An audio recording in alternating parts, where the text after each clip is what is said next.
नमस्कार मेरे प्यारे बच्चों। आज हम इंग्लिश में टेंस के बारे में बातचीत करेंगे। तो बहुत से बच्चों की मांग थी कि सर इंग्लिश के बारे में थोड़ा डिस्कस करें।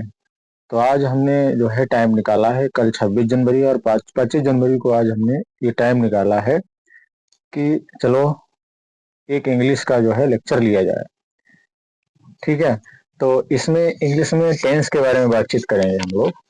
देखिए टेंस क्या है, सबसे पहले हम देखेंगे टेंस क्या है। ओके, देखिए सेंटेंस। तो सबसे पहले जैसे मान लो एक एग्जांपल हम दें, जैसे मान लो आई टीच इंग्लिश। ठीक है बच्चों, तो इसमें हम देखेंगे कि इसके पार्ट क्या हैं। ठीक है, क्या देखेंगे इसमें, इसमें पार्ट क्या है। तो हम ये देख रहे हैं इसमें कि ये जो है आई, ये क्या है, सब्जेक्ट है। क्या है बच्चों, सब्जेक्ट है। बात रही इसको हिंदी में क्या कहते हैं, तो हिंदी में इसको कहते हैं कर्ता। ठीक है, इसी तरीके से ये जो यहाँ पर टीच है, अच्छा एक चीज और है, यहाँ पर डज, जैसे आई टीच इंग्लिश, यानी मैं इंग्लिश पढ़ाता हूं। ठीक है, तो ये क्या है, ये वर्ब है। ये क्या है, ये वर्ब है, यानी क्रिया। ठीक है बच्चों, और ये क्या है, ये ऑब्जेक्ट है, ऑब्जेक्ट। ठीक है, क्या बोलेंगे इसको हम, इसको कर्म बोलेंगे। ठीक है, तो इस तरीके से जो है सब्जेक्ट वर्ब ऑब्जेक्ट, इस सेंटेंस में आप लोग पहचान गए होंगे कि सब्जेक्ट क्या है, वर्ब क्या है, ऑब्जेक्ट क्या है। इसी तरीके से मान लीजिए एक दूसरा हमारा एग्जाम्पल है। मान लो एक एग्जाम्पल हमारा है, I wrote, I wrote the book. ठीक है, तो इसमें क्या है, इसमें यही जो आई जो है ये क्या है, ये सब्जेक्ट है। रोट क्या है, ये वर्ब है। दी बुक क्या है, ये ऑब्जेक्ट है। ठीक है, या मान लीजिए अगला सेंटेंस है जैसे स्टूडेंट, स्टूडेंट्स मेक नोट्स, हर नोट्स,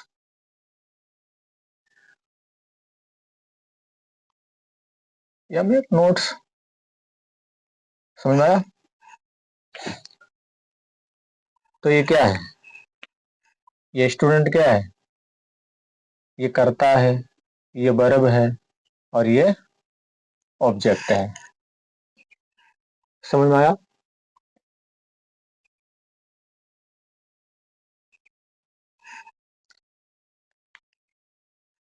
अब सबसे पहले यहाँ पर हम लोग देखेंगे वर्ब के बारे में।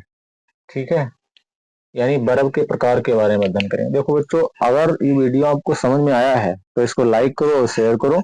इसके बाद में हम, हमारा टारगेट रहेगा वर्ब के प्रकार। ठीक है, फॉर्म्स ऑफ वर्ब के ऊपर डिस्कस रहेगा।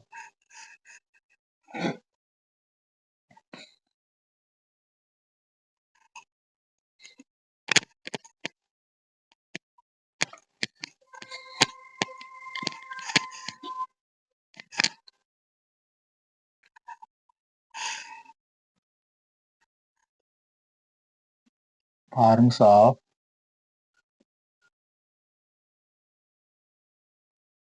वर्ब। ओके, कौन कौन से प्रकार हैं, मान लीजिए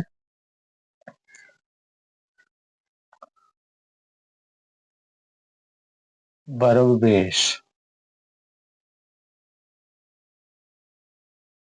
फॉर्म। समझ में आया। उसी तरीके से जैसे मान लो वर्ब की फर्स्ट फॉर्म, फिर उसके बाद में वर्ब की फर्स्ट फॉर्म प्लस यस या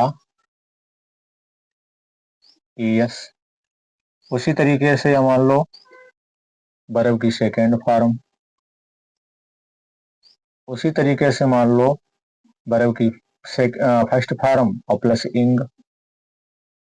समझ आए बच्चों? इसी तरीके से मान लो वर्ब की थर्ड फॉर्म। तो इस तरीके से हम लोग यहाँ पर देखेंगे कि ये जो है कहाँ पर किस तरीके से यूज होता है। जैसे फर्स्ट फॉर्म है, ये किस में यूज करेंगे हम?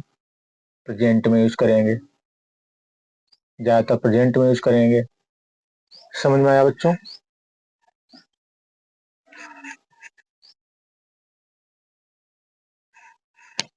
देखिए इसमें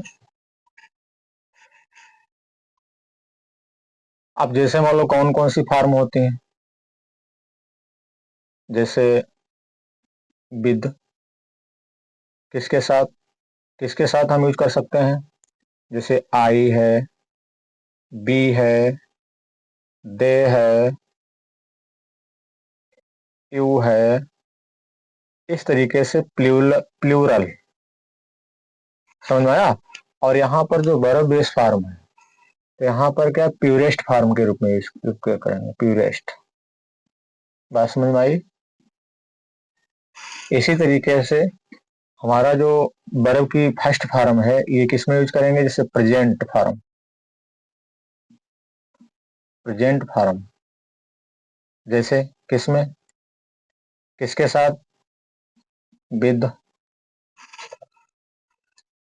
ही, सी, इट, या मान लो कोई नेम है, या मान लो कि सिंगुलर नाउन, सिंगुलर।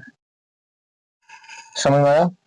इसी तरीके से अगर हम सेकेंड फॉर्म की बात करें, तो ये किस में आएगी? पास्ट फॉर्म में आ जाएगी। किस में आ जाएगी?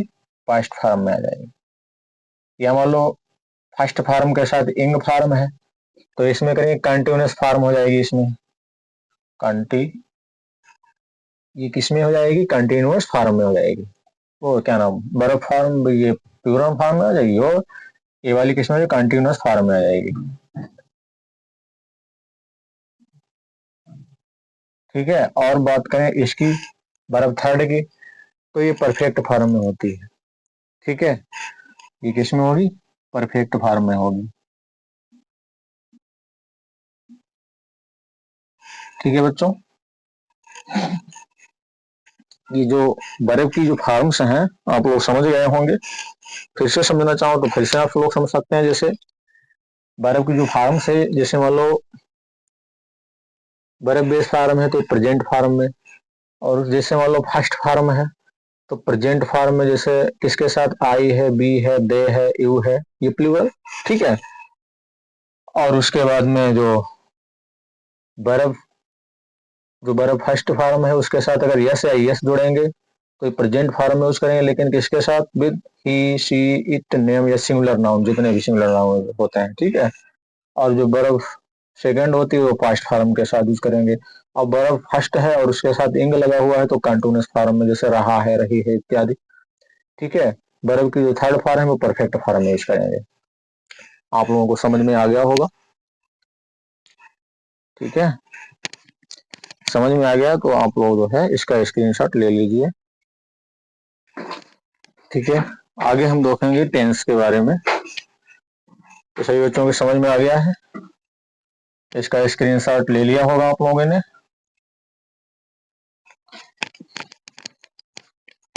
इसके आगे हम लोग देखेंगे टेंस।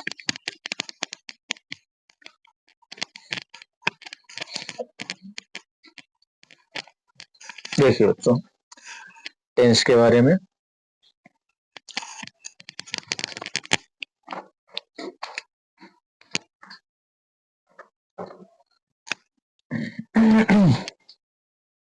देखो, टेंस,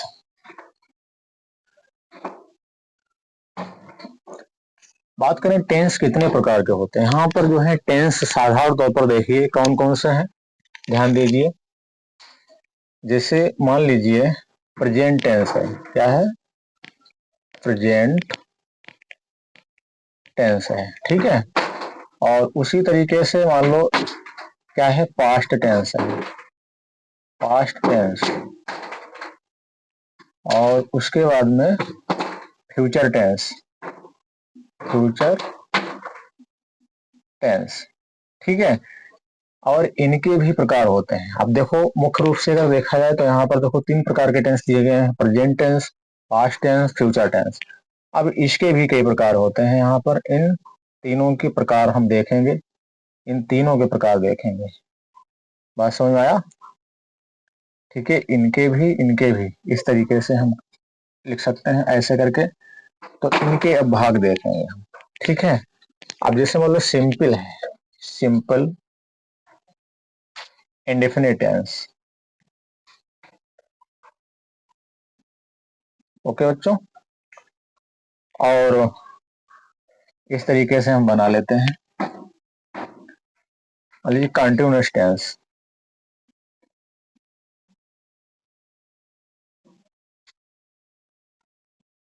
और उसके बाद में परफेक्ट टेंस, और फिर उसके बाद में परफेक्ट कंटिन्यूअस। ओके बच्चों, परफेक्ट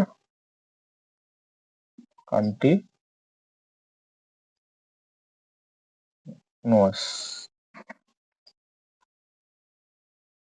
ओके, देखिए तो इस तरीके से हम क्या कह सकते हैं, ये 3 है और प्रत्येक के होते हैं 4, तो 12 प्रकार के हो गए।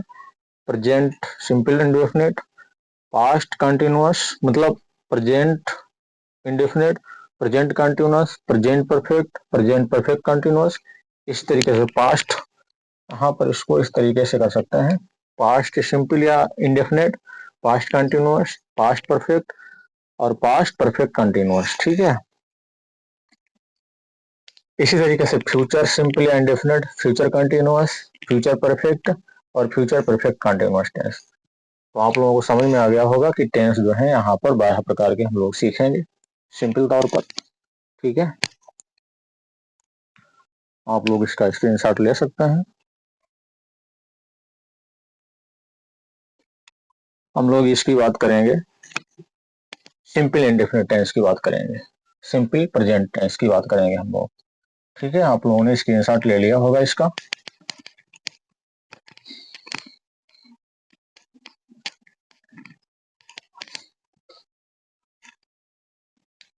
देखिए बच्चों, हम बात करेंगे सिंपल प्रेजेंट टेंस की। ठीक है, तो इसमें सबसे पहले हम देख लेते हैं, देखो क्या होता है इसमें, वर्ब इज, मतलब कौन कौन सी वर्ब इज है, एम है, आर है, से की गई वर्तमान अवस्था शामिल है। ओके बच्चों, ये वर्तमान, ये क्या करता है, ये वर्तमान पहचान वर्ग या गुणवत्ता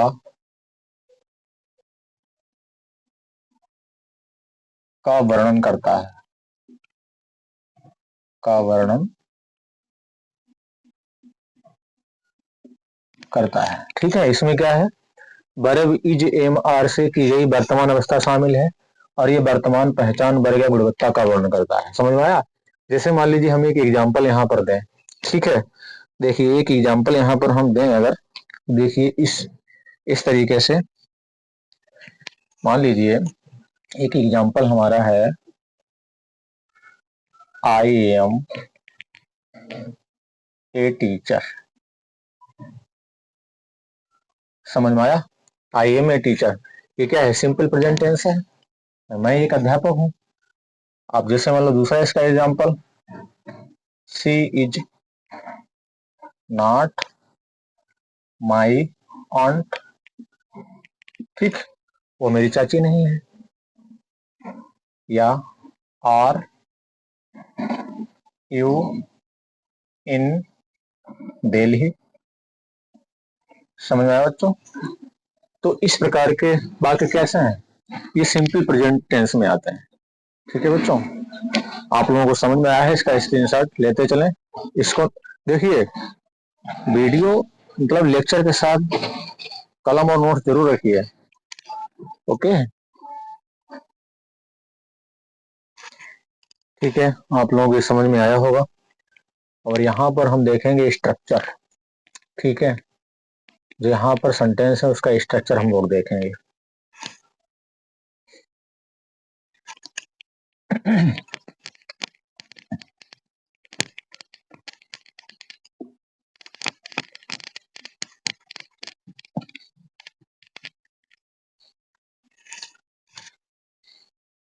देखिए ध्यान से, स्ट्रक्चर देखेंगे हम लोग इसका।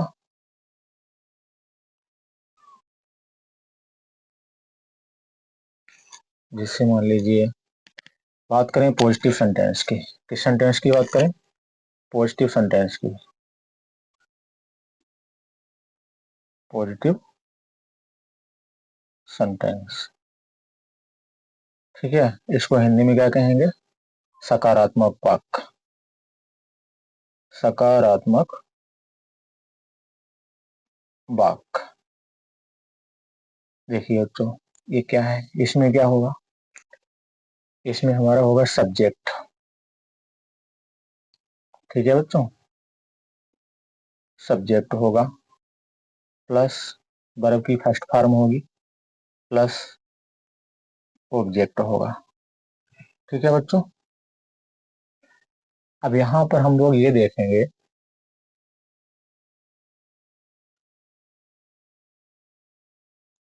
ये किसके साथ यूज कर सकते हैं।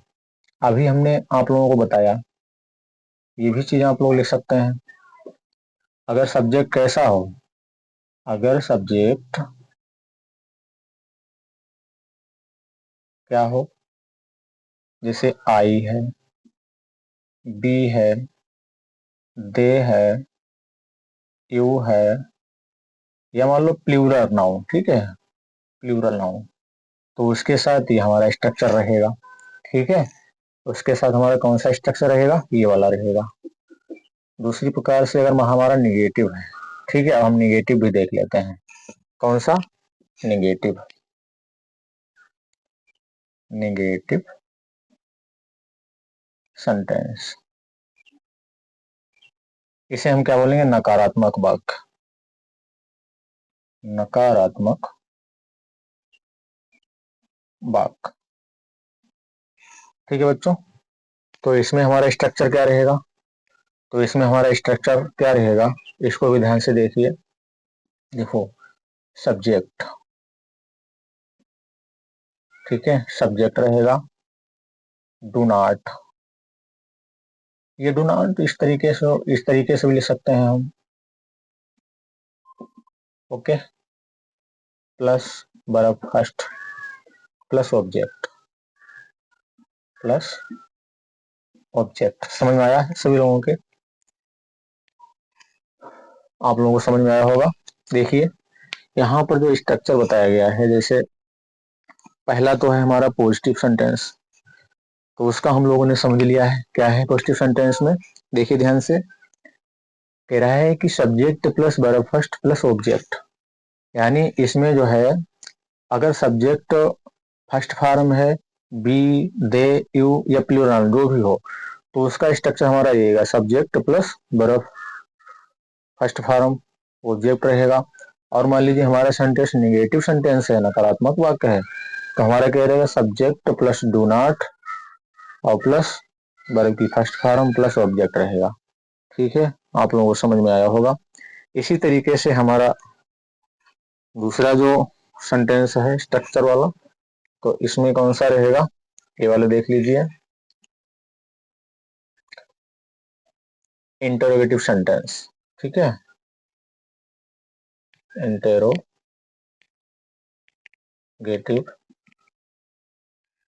सेंटेंस, क्या कहेंगे हिंदी में इसको? प्रश्नसूचक वाक्य, प्रश्नसूचक वाक्य। ठीक है, इसका हम लोग स्ट्रक्चर देख लेते हैं। इसका देखो स्ट्रक्चर हमारा क्या रहेगा। इसमें देखो, अगर मान लीजिए इंट्रोगेटिव सेंटेंस है तो जैसे मान लो क्या पहले शब्द आ जाता है, ठीक है, तो इसका स्ट्रक्चर इस तरीके से रहेगा। हमारा स्ट्रक्चर इसका क्या रहेगा? Do plus subject plus verb की फर्स्ट फॉर्म प्लस ऑब्जेक्ट, और यहाँ पर ये प्रश्न सूचक चिन्ह जरूर लगेगा। ठीक है बच्चों। अच्छा, और एक स्थिति हमारी और भी होती है इस तरीके से, मान लो डू प्लस सब्जेक्ट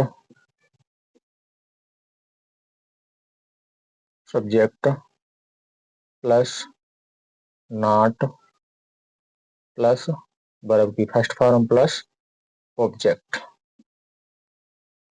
ठीक है, अगर नकारात्मक है तो अगला हमारा स्ट्रक्चर ये भी होता है, डू नॉट, इस तरीके से don't plus subject plus verb की फर्स्ट फॉर्म प्लस ऑब्जेक्ट। उम्मीद करता हूं आप लोगों को समझ में आया होगा। आप लोग इसका स्क्रीनशॉट ले सकते हैं। पहली बात तो नोट्स और पेन लेकर बैठा करें आप लोग। ठीक है, तो हम लोगों ने देख लिया है इंट्रोगेटिव सेंटेंस के बारे में। ठीक है, आप लोगों को अगर समझ में आया है इसका स्क्रीनशॉट ले लीजिए और वीडियो को लाइक करते रहें। ठीक है,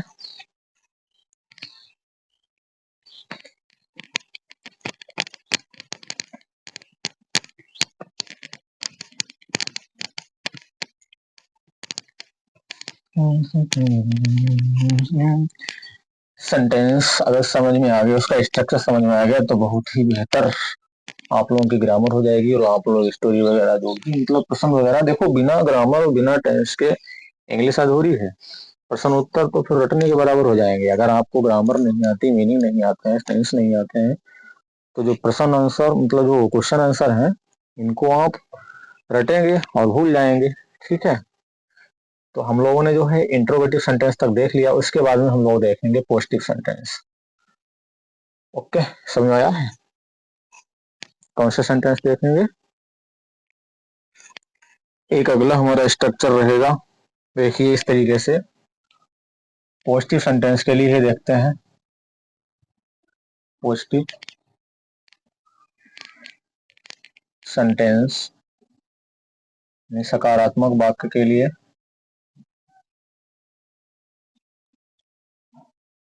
ठीक है, तो इसमें स्ट्रक्चर देखते हैं, सब्जेक्ट प्लस वर्ब की फर्स्ट फॉर्म प्लस यस या ईएस प्लस ऑब्जेक्ट। ठीक है, अगर एक वचन करता है, एक वचन यानी सिंगुलर सब्जेक्ट है।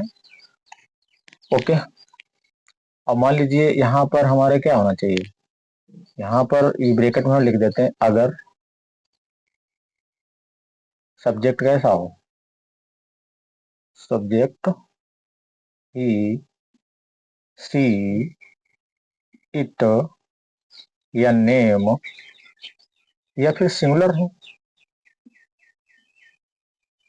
तो उसके साथ ये वाला स्ट्रक्चर रहेगा। ओके,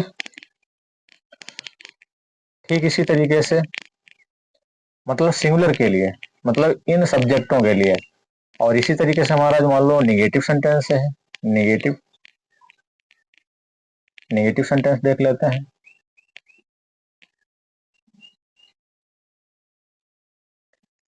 नेगेटिव सेंटेंस देख लेते हैं, यानी नकारात्मक वाक्य, नकारात्मक वाक्य। तो इसका स्ट्रक्चर देख लेते हैं हम लोग। ठीक है, जैसे नहीं शब्द आता है तो उसे हम क्या बोलते हैं, नकारात्मक नेगेटिव सेंटेंस। तो इसका स्ट्रक्चर देख लेते हैं। हमारा इसका स्ट्रक्चर क्या रहेगा, सब्जेक्ट तो रहेगा ही, सब्जेक्ट, ठीक है, क्या रहेगा, सब्जेक्ट रहेगा, डज नॉट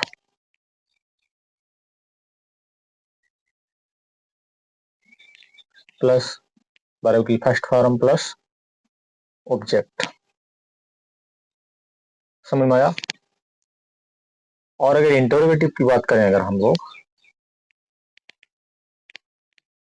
इंटरोगेटिव की बात अगर हम लोग करें, इंटरोगेटिव सेंटेंस, तो इसमें क्या है, ये तो आप लोगों को पता है प्रश्न सूचक वाक्य होता है, प्रश्न सूचक वाक्य। तो इसमें हमारा स्ट्रक्चर क्या रहेगा, ठीक है, इसका स्ट्रक्चर देख लीजिए जो सिंगुलर नाउन के लिए है, इसमें देखो डज ही रहेगा, क्योंकि सिंगुलर है ना, प्लस सब्जेक्ट प्लस वर्ब की फर्स्ट फॉर्म प्लस ऑब्जेक्ट और क्वेश्चन मार्क। और उसके साथ साथ अगर निगेटिव भी है तो उसका हमारा क्या रहेगा, does plus subject plus not plus verb की first form plus object, okay, question mark. समझ में आया है आप लोगों को। तो ये रहा हमारा स्ट्रक्चर पॉजिटिव सेंटेंस के लिए, नेगेटिव सेंटेंस के लिए और इंटरोगेशन सेंटेंस के लिए। देखिए फिर से आप लोग समझ लीजिए,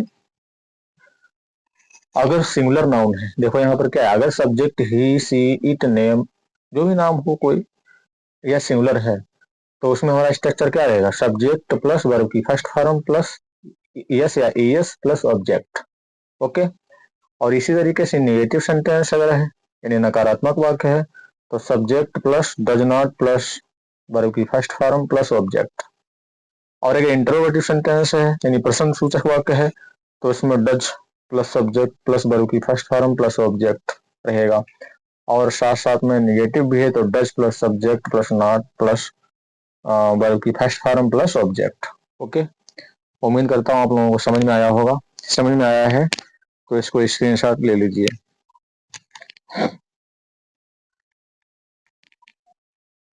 आप लोग एक नोट्स लिख लीजिए इसमें, देखिए इसको हम हटा देते हैं, उसके बाद में एक नोट आप लिख लीजिए, बहुत ही इंपॉर्टेंट नोट है। हम वर्ब में यस या एस कब जोड़ेंगे, ओके, वर्ब में यस या एस कब जोड़ेंगे, इसके बारे में आप लोग लिख लीजिए।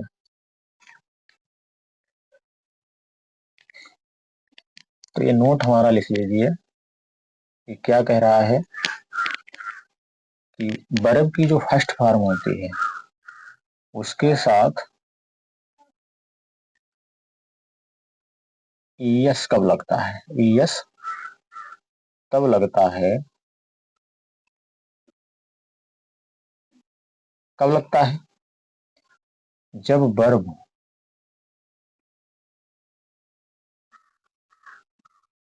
यस कामा